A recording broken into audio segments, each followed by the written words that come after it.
Assalamualaikum warahmatullahi wabarakatuh. Salam dan bahagia Bapak Ibu guru hebat dimanapun berada.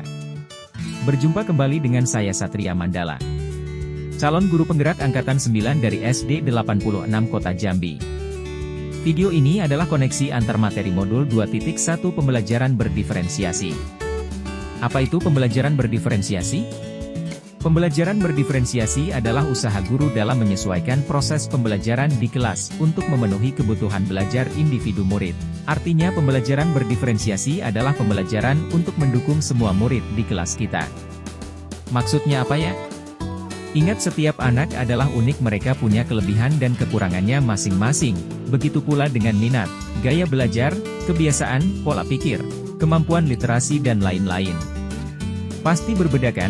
Nah, disinilah diperlukan usaha guru untuk dapat memenuhi kebutuhan belajar murid yang berbeda-beda agar mereka merasa nyaman saat belajar di kelas dan tentunya tujuan pembelajaran dapat tercapai. Lalu bagaimana ya cara untuk dapat melakukan pembelajaran berdiferensiasi di kelas? Agar dapat melakukan pembelajaran berdiferensiasi, guru harus memahami tujuan pembelajaran terlebih dahulu. Selanjutnya mengetahui dan merespon kebutuhan belajar murid, menciptakan lingkungan belajar yang mengundang murid untuk belajar, melakukan manajemen kelas yang efektif dan melakukan penilaian berkelanjutan. Berkaitan dengan kebutuhan belajar murid, guru harus memahami 3 aspek berikut ini. Yang pertama, kesiapan belajar murid atau readiness. Kesiapan belajar mengharuskan guru untuk menilai pengetahuan awal dan menentukan apa yang telah murid ketahui dan di mana murid berada.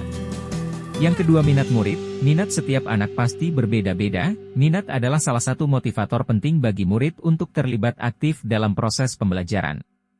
Dan yang ketiga, profil belajar murid. Profil belajar murid berkaitan dengan lingkungan, budaya, gaya belajar dan kecerdasan majemuk yang berbeda antara satu anak dengan yang lainnya. Kebutuhan belajar murid dapat diidentifikasi berdasarkan cara-cara berikut ini. Mengamati perilaku murid-murid, mengidentifikasi pengetahuan awal, mereview dan melakukan refleksi terhadap praktik pengajaran, berbicara dengan guru murid sebelumnya, membaca raport murid di kelas sebelumnya, atau bisa juga menggunakan berbagai penilaian formatif dan diagnostik. Strategi untuk mendiferensiasi pembelajaran bisa dilakukan dengan 3 cara, yaitu diferensiasi konten, proses dan produk. Guru dapat memilih salah satu atau kombinasi dari ketiganya. Diferensiasi konten berkaitan dengan apa yang kita ajarkan, seperti materi, konsep atau keterampilan yang perlu dipelajari berdasarkan kurikulum. Mendiferensiasi konten bisa dilakukan dengan membedakan pengorganisasian atau format penyampaiannya, bukan mengubah atau menurunkan standar kurikulumnya. Diferensiasi proses merupakan kegiatan yang memungkinkan murid berlatih dan memahami atau memaknai konten, dengan cara membedakan proses yang harus dijalani oleh murid.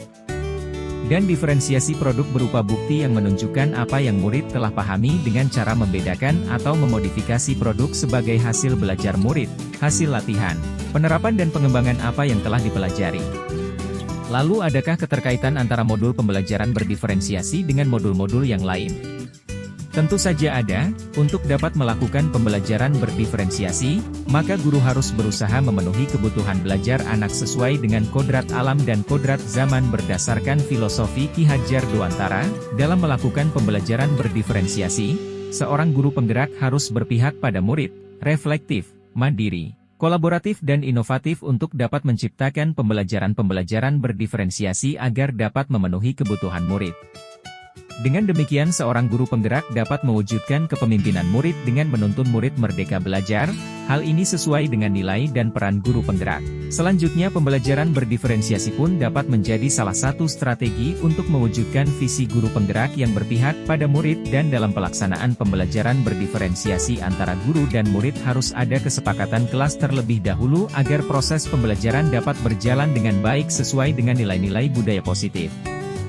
Demikian pemaparan koneksi antar materi modul 2.1, semoga menginspirasi dan terima kasih. Salam dan bahagia, wassalamualaikum warahmatullahi wabarakatuh.